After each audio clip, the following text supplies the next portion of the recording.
యేసుక్రీస్తు ఈ లోకములో ఎందుకు జన్మించాడు? పరలోక మార్గాన్ని చూయించడానికి. యేసుక్రీస్తు పాపుల కోసము జన్మించాడు. యేసుక్రీస్తు పరిశుద్ధముగా జన్మించాడు. ఈరోజు మన ధ్యానాంశంలో క్రిస్మస్లో పాపుల కోసం ప్రభు జన్మించాడు.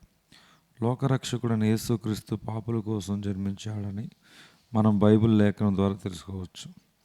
దావీదు పట్టణమందు నేడు రక్షకుడు మీ కొరకు పుట్టి ఉన్నాడు. లోకాసు వార్త 2:11. పైవాక్య భాగములో మీ కొరకు అనగా మన కొరకు ప్రభువైన యేసుక్రీస్తు జన్మించాడని మనకు అర్థమవుతుంది. మనం ఎవరమో బైబిల్ ద్వారా మనం ఎవరమో తెలుసుకుందాం. ఏ భేదమును లేదు, అందరూ పాపం చేశారు. రోమా 3:23. మనమందరం కూడా పాపం చేసిన వారమే, పాపములో జన్మించిన వారమే, జీవిస్తున్న వారమే. మనలో పాపము లేదని ఎవరు కూడా చెప్పడానికి వీల్లేదు. నాలో పాపము లేదని ఎవరైనా చెప్పగలరా? ఒక ప్రభు అయిన యేసుక్రీస్తు కాకుండా ఒకవేళ నాలో పాపము లేదని ఎవరైనా చెబితే వారిని బైబిల్ ఏమని పిలుస్తుందా? ఒకసారి చూద్దాం. మనము పాపము చేయలేదని చెప్పుకునే యెడల ఆయన అబద్ధికునిగా చేయవారమగుతాం, మరియు ఆయన వాక్యము మనలో ఉండదు.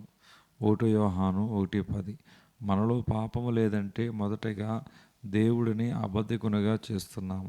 రెండవదిగా మనలో దేవుని వాక్యము లేదని మరొక కోణములో తెలియజేస్తున్నాం.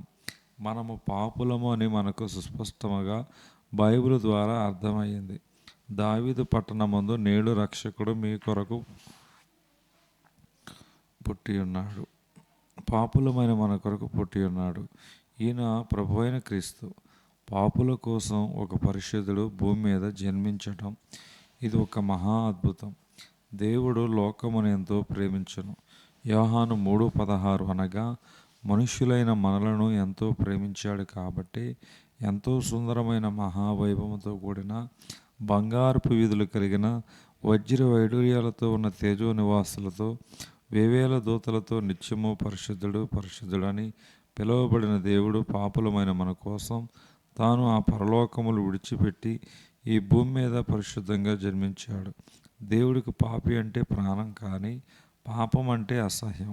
మనము కలిగి ఉన్న పాపము నుండి, పాపపు బానిసత్వం నుండి విడిపించడానికి ప్రభు అయిన యేసుక్రీస్తు పరలోకము నుండి దిగివచ్చి ఈ భూమి మీద జన్మించాడు. ఈ మాటలను చదువుతున్న నా ప్రియ సహోదరుడా, సహోదరి, మరి నువ్వు ఏ పాపపు బానిసత్వంలో జీవిస్తున్నావో నీకు మాత్రమే తెలుసు.